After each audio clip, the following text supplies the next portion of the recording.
Hello students, how are you? I hope you are good and healthy. So students, moving further.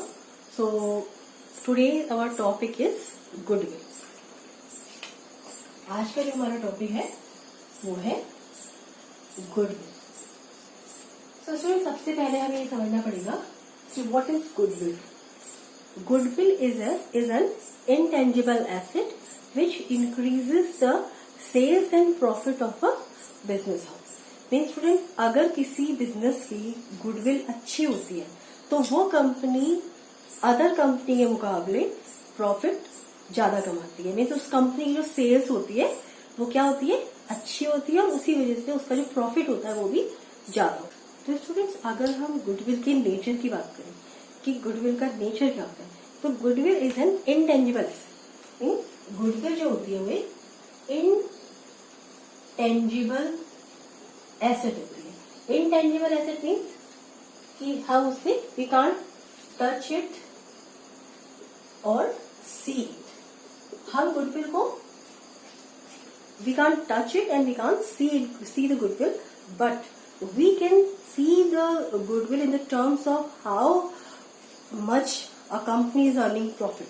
अगर कोई company profit कमा रही है, it means जो company है उसकी जो गुडविल है मार्केट में वो अच्छी है.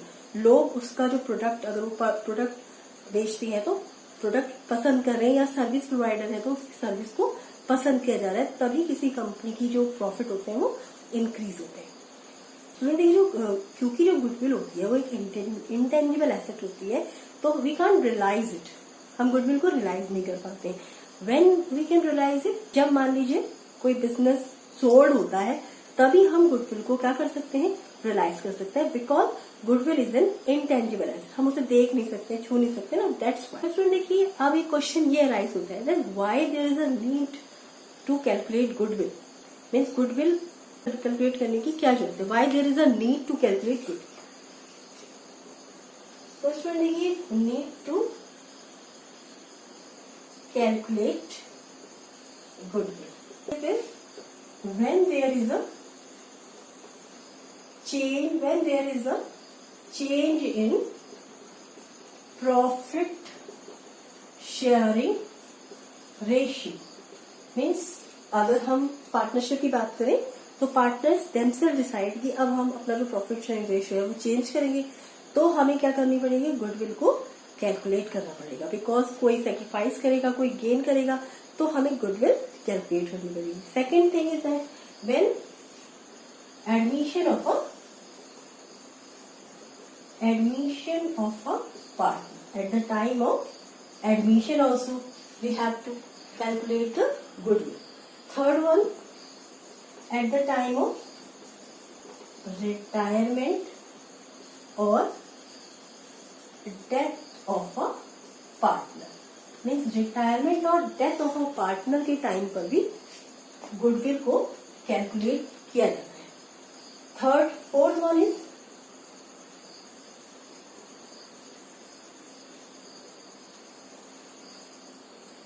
एट द टाइम ऑफ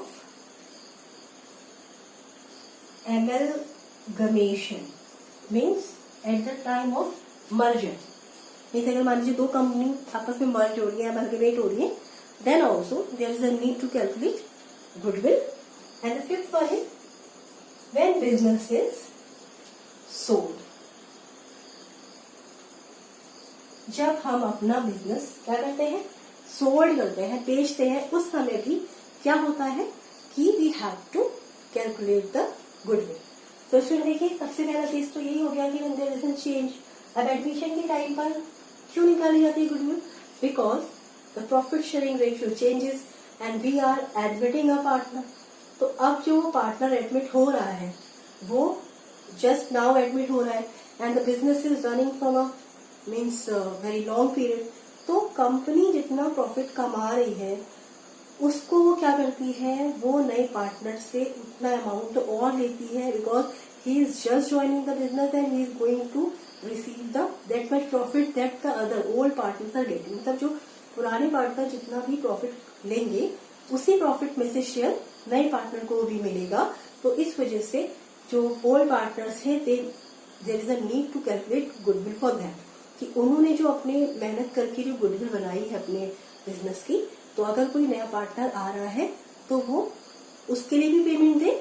और second thing is that because they are sacrificing their share, जो ओल्ड पार्टनर है वो सेक्रीफाइस कर रहे हैं अपने शेयर को, तो वो जो सेक्रीफाइस कर रहे हैं उसके बदले वो क्या चाहते हैं, वो नए पार्टनर से गुडविल चाहते हैं। That's why we have to calculate the time of admission and at the time of retirement और डेथ इसलिए की जाती है। मान लीजिए कोई पार्टनर रिटायर हो रहा है या किसी पार्टनर की डेथ हो जाती है, तो वो जो पार्टनरशिप बनी थी, जब उन लोगों ने बहुत मेहनत करके उस पार्टनरशिप को चलाया, आज जब अगर वो पार्टनर जा रहा है, so it is mean justified that we have to give the share of that goodwill they have earn together.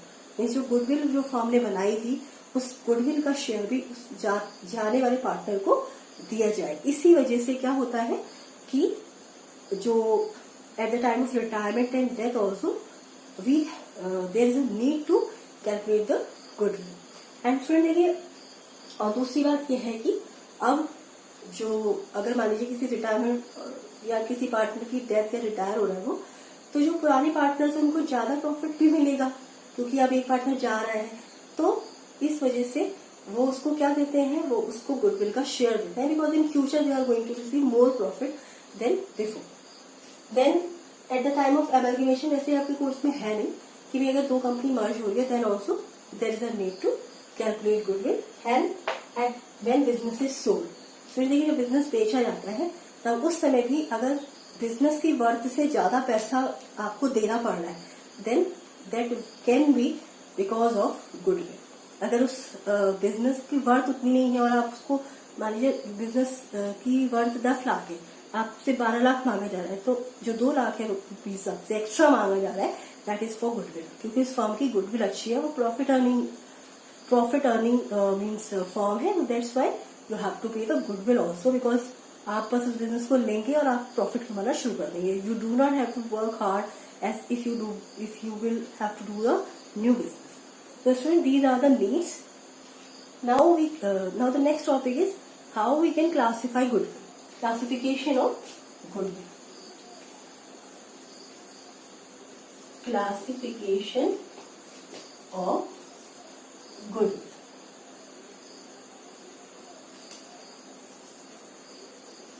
Goodwill.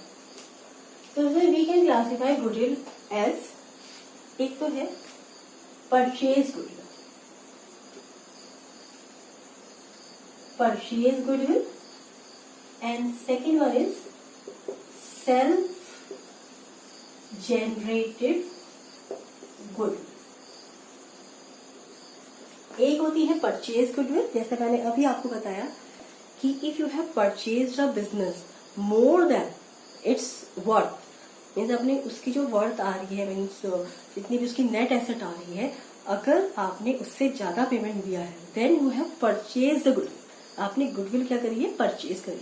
For example मान लीजिए, इट इज एन एग्जाम्पल में देखिए, जो आपने एसेट परचेज करी है वो है 20 लाख रुपीज की, और जो लायबिलिटी आपको एज्यूम करनी है वो कितने की करनी है, 12 लाख रुपीज की, और जो परचेज कंसिडरेशन है वो कितने का हुआ है, 10 लाख का। मीन्स आपने बिजनेस जो खरीदा है वो कितने में खरीदा है, 10 लाख रुपीज में खरीदा है। तो इसमें देखिए, जब हम किसी बिजनेस को खरीदते हैं तो हमें उसके एसेट्स के साथ साथ उसकी लायबिलिटी को भी एज्यूम करना पड़ता है। तो हम इसमें ये निकालेंगे कि नेट एसेट कितनी है, मतलब नेट वर्थ कितनी है इसकी, इस बिजनेस की।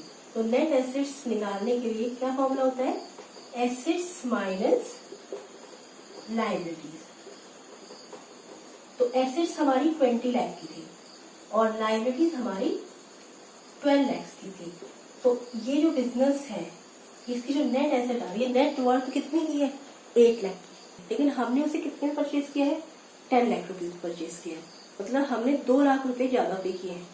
तो वो 2 लाख रुपए किस चीज के ज्यादा पे किए हैं, for goodwill, because it is a profit making company. Means हम वो बिजनेस खरीदेंगे और हम प्रॉफिट कमाएंगे। Means we do not have to work hard, because हमें अगर नया बिजनेस स्टार्ट करेंगे तो क्या होगा, हमें बहुत ज्यादा हार्ड वर्क करना पड़ेगा, अपने बिजनेस को सेट करना पड़ेगा देन, क्योंकि इनिशियल ईयर में तो कोई बिजनेस ज्यादा प्रॉफिट कमाता नहीं है। तो इसमें देखिए, इस तरीके से ये निकल जाएगा कि ये जो 2 लाख रुपीज आप देख रहे हैं, 10 लाख में से 8 लाख माइनस किया, तो ये 2 लाख रुपए हम एक्स्ट्रा पे कर रहे हैं, दैट इज फॉर गुडविल। ये हम गुडविल की वजह से पे कर रहे हैं। तो 10 माइनस 8 इज इक्वल्स टू जो 2 लाख है, ये क्या है, गुडविल। तो इसमें देखिए ये जो परचेज गुडविल होती है, तो यही बुक्स ऑफ फॉर्म में शो होती है। मीन्स ये जो सेल्फ जनरेटेड गुडविल है, जो मैं अभी आपको बताने जा रही हूँ, इसको हम अपनी बुक्स ऑफ फॉर्म में शो नहीं करते हैं। केवल purchase goodwill he books of form में दिखाई जाती है, जिसके लिए हमने पैसा दिया होता है, उसी गुडविल को हम बुक्स ऑफ अकाउंट्स में शो कर सकते हैं। तो इसमें देखिए अब हम बात करते हैं सेल्फ जनरेटेड गुडविल की। तो इसमें देखिए जो सेकंड है वो क्या है, self generated goodwill. Self generated goodwill, जैसे आपको नाम से पता चल रहा है कि ये जो गुडविल है वो हमने जो बिजनेस है उसके मैनेजमेंट ने अच्छे मैनेज करके, अच्छा खूब मेहनत करके जो अपनी खुद की जो मार्केट में जो गुडविल बनाई है, that is called self generated goodwill. मतलब अच्छे प्रोडक्ट्स प्रोवाइड करके, अच्छी सर्विस प्रोवाइड करके, आफ्टर सेल सर्विस प्रोवाइड करके, अपनी पूरी मेहनत से जो खुद की अपनी जो गुडविल बनाई है, that is called self generated goodwill. और सेल्फ जनरेटेड गुडविल को हम बुक्स ऑफ अकाउंट में शो नहीं करते हैं, because we do not have a right to do that, because accounting standard, ये कौन कहता है, ये अकाउंटिंग स्टैंडर्ड, अगर हम इसकी बात करें कि इसको कौन कहता है कि दिखाना है, accounting standard 26 says that we can show only the purchase goodwill in the books of form. तो सुनिए कि ये तो बात हो गई कि क्लासिफिकेशन ऑफ गुडविल की बात हुई। अब हम बात करते हैं how we can calculate goodwill, what are the methods. तो इसमें देखिए अब हम बात करते हैं methods of calculating goodwill. So there are basically 3 methods of calculating goodwill. That is, first one is average profit method. Second one is super profit method.